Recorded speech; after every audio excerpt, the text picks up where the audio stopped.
Hey guys, we're going to be prepping these wheels for a little bit of paint work.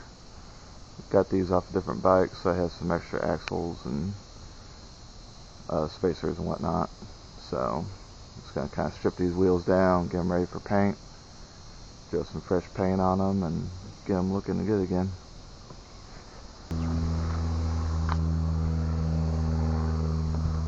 I do highly recommend using an impact for this, as these things are under a tremendous amount of torque from the factory, as you don't want them to come loose. So that's an investment I had. It's a big old DeWalt electric impact. It'll do lug nuts, it'll do damn near anything. Rated like 500 foot-pounds of torque. It is extremely heavy and is a big beast, but when you don't have a large air compressor, it helps out a lot.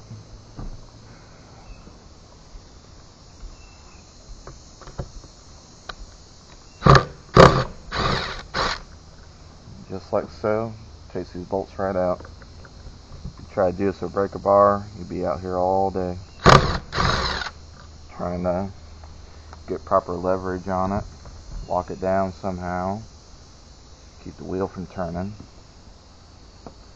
and hope for the best. This just makes it a lot easier.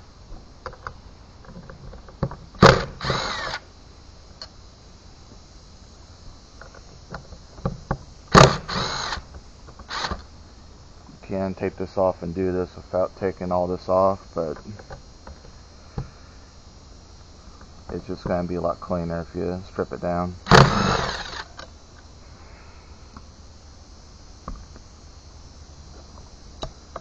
Boom. One brake rotor.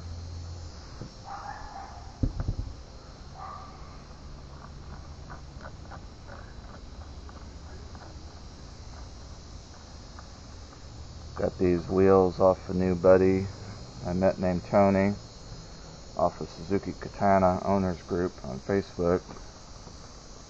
Got these and a gas tank for the bike off a 600, I believe. It was actually an earlier generation Katana, I believe a 96 or so, but everything should interchange just fine. At least in this case. Of course, body work and whatnot is totally different, but engines, a lot of your main components are basically going to be the same.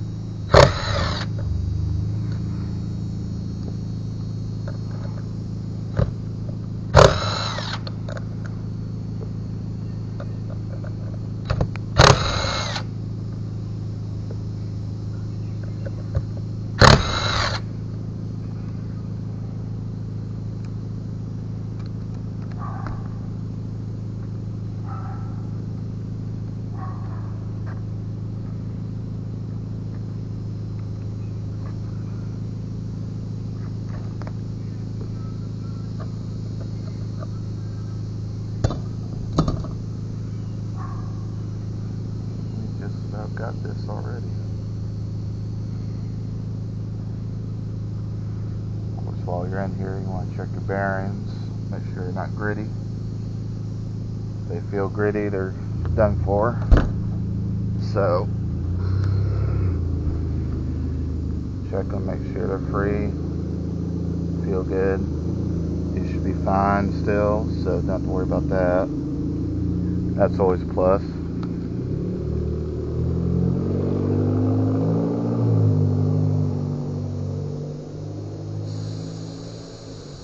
Go ahead and pull the air out of it. So I'm going to try to deflate the tire and put some stuff around the bead to mask these off a little bit. So I don't want to run around with blue tires.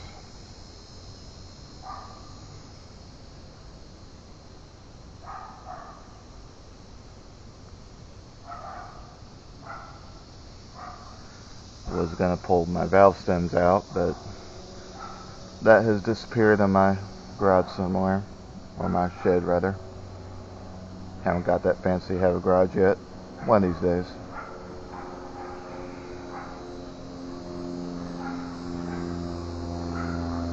Wheels good to go for now.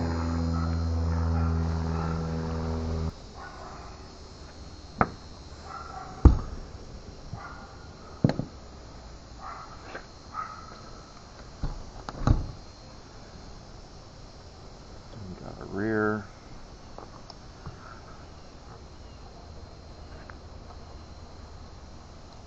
Kind of pulled all this off the other bike and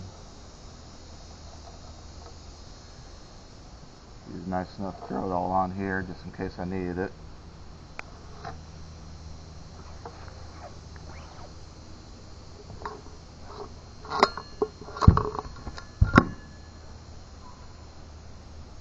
Got that apart.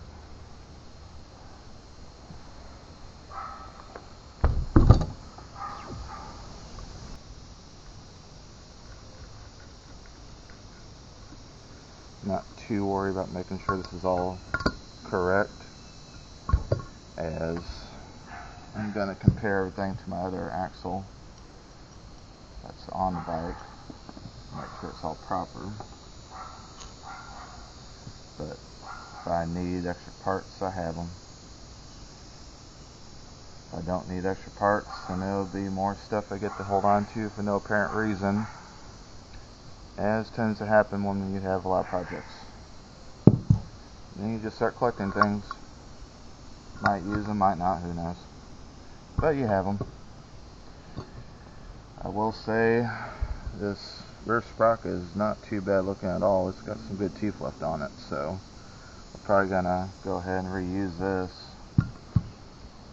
Thing to check out is your hub, which most of this is paranoia from when I had a Chinese bike, because I've broken a few hubs on those. But you want to get in here and make sure you don't have anything broken on the hub itself. All your teeth are in good shape. Where your crush drive goes, everything's tight and in place. So this hub should be in pretty good shape. So we'll roll with that. And I just gotta get this other rotor off of here. Set these aside where they come from. Looks like these are a little different on the rear.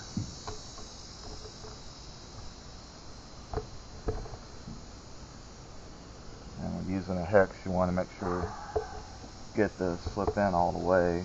It's not part way up. If it's just part way, you'll wind up stripping it. One down. Two down. Three down. And four down.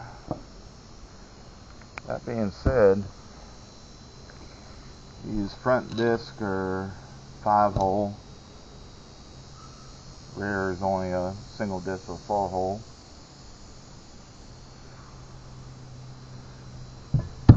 But let's do the job just fine. Once again, check our bearing.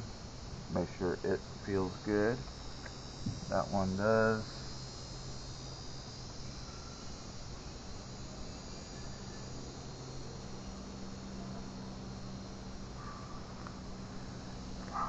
This one,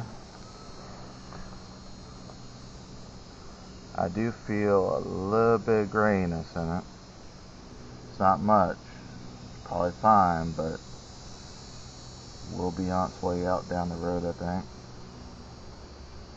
So I'll probably wind up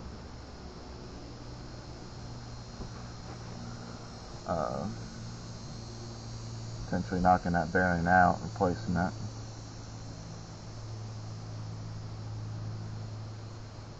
But we'll see. I mean, I have a whole other wheel over there that has bearings in it too. Probably good bearings, but I have to change the tire. Speaking of which, main reason why I got these is these tires are just about brand new that are on that bike Tony had. So this thing's got a lot of life left in them still.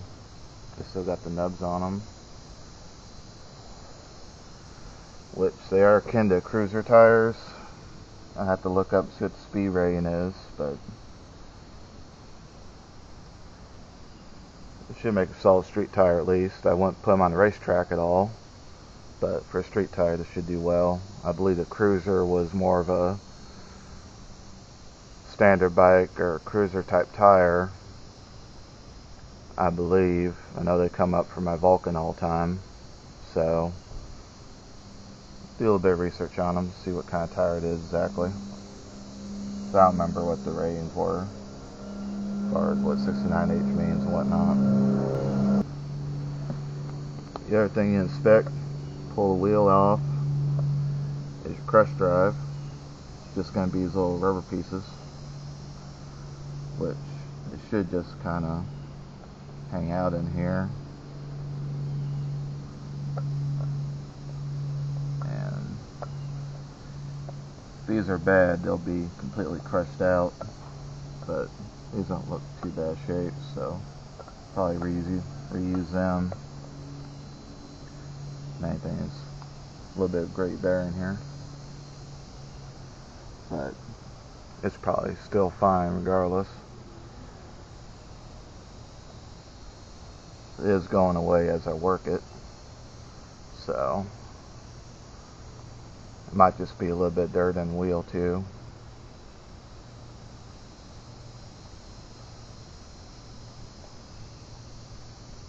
Yeah, it's moving out now, so we should be okay.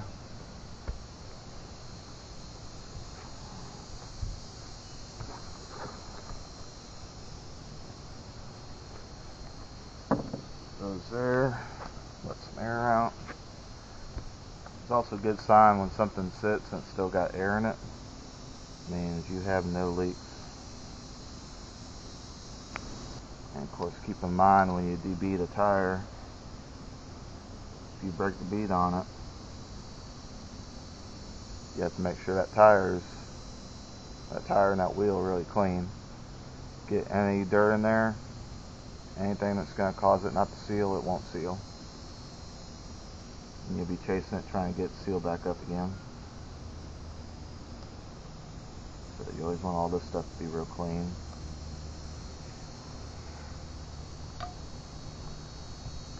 We may not need to debeat it at all or very much. We're just trying to get some masking tape or paper in here, keep from turning tire blue. So we will address that now. See what we need to do here. This does not have to be absolutely pristine at all. You're just trying to protect the tire from the paint. So found some 1-inch masking tape. I'm going to see if I can get it started around the circumference of the wheel or the tire. Kind of work it, bend it, make it do what I want it to do. Just cover the tire. I may get a little bit of blue on the very edge of the tire, but it will be a lot less time consuming than other tricks where you use playing cards, completely debead tire, things such as this. We can just run this masking tape across, keep my tire black and the wheel blue. That is all I'm concerned about.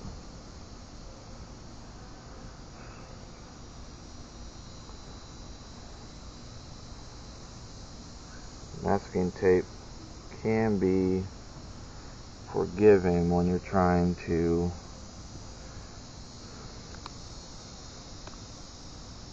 do curves and whatnot, if you just work it little by little.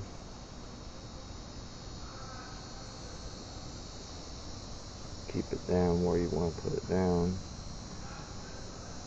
It's not going to go down flat. When you get bunching in it, that's okay. It's going to bunch because you're trying to curve with it.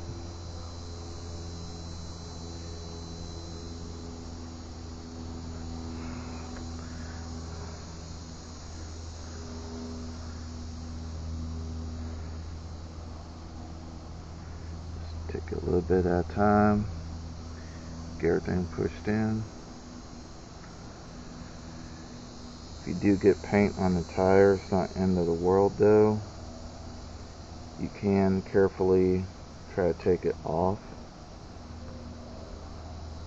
with, lacquer thinner, acetone, stuff like that, paint thinner, but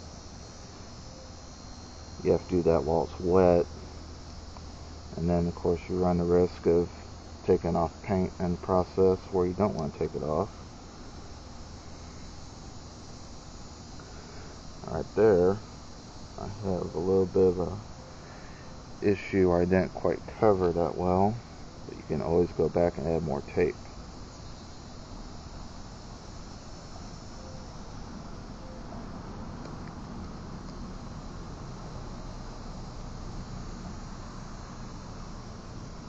Main thing, not to be afraid to mess it up, because you really can't mess it up.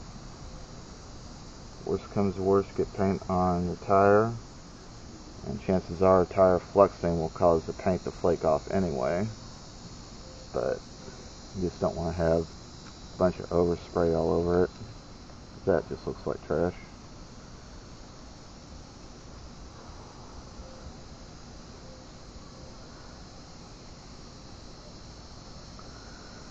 But on a bike that's probably 2 seconds away from the scrapyard, it will be good enough.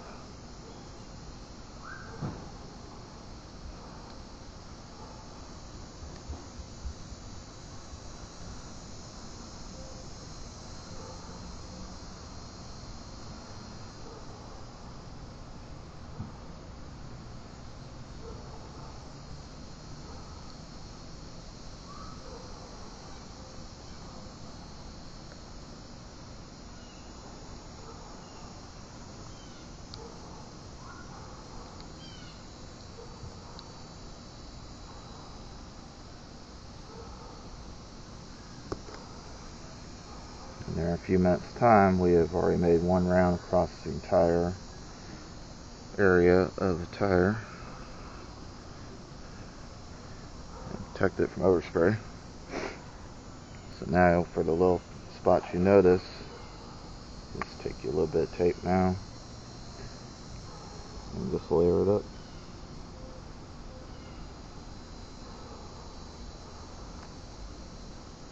Same process. Just get in there, stick it down, move on.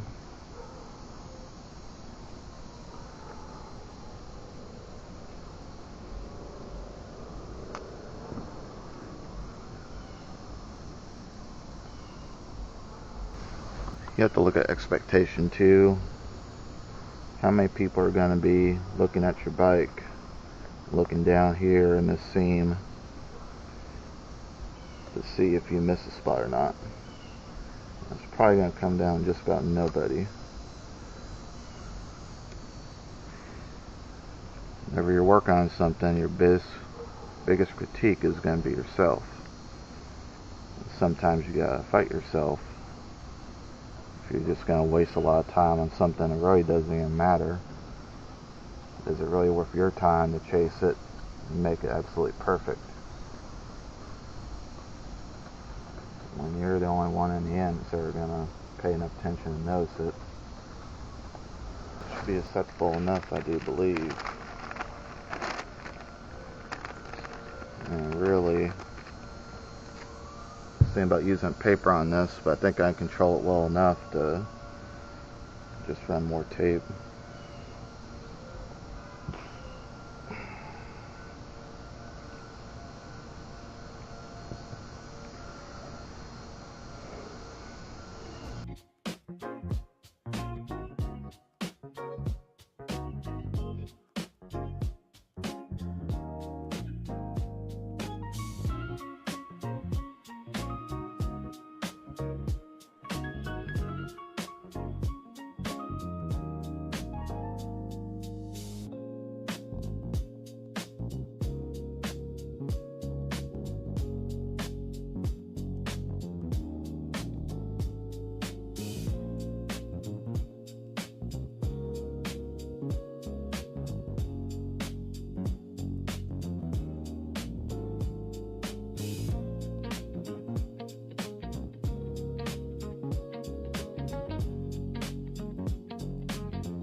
Now we're going to wipe this down with a little bit of acetone. Kind of degrease it. I did pressure wash these wheels beforehand, but give them a little wipe down. Just got your finger oils and whatnot off of it. Anything else might have got picked up in between.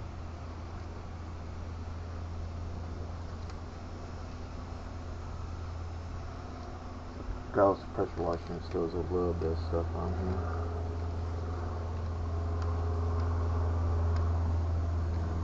Get that cleaned off. Layer paint sticks. So we're going to be using the same paint and clear coat that I used on the body panels on the rear. Just rustoleum, 2x coverage, and gloss deep blue, which is fairly close to factory Suzuki blue, I believe.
Alright guys, so I've let these wheels sit up for a few days now.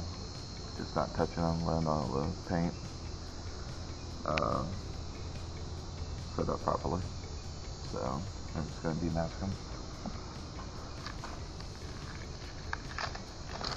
Let's see what we have.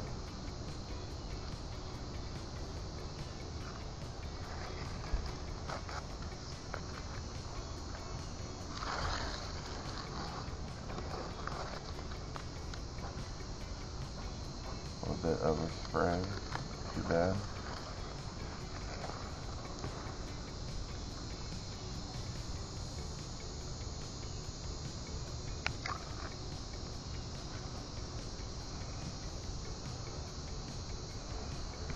I did 2 coats of color, 2 coats of clear.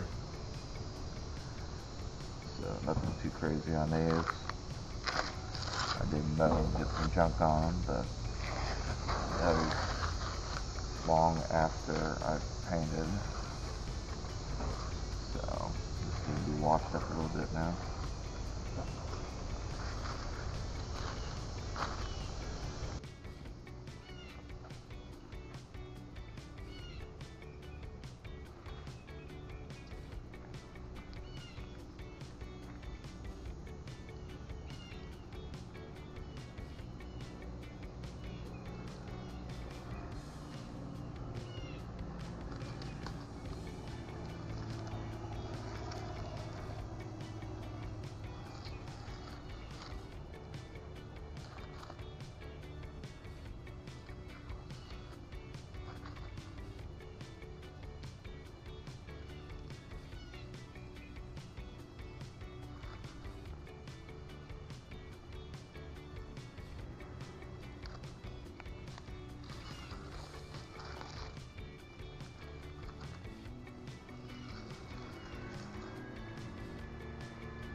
Not too bad for $50 in paint, and we'll go work.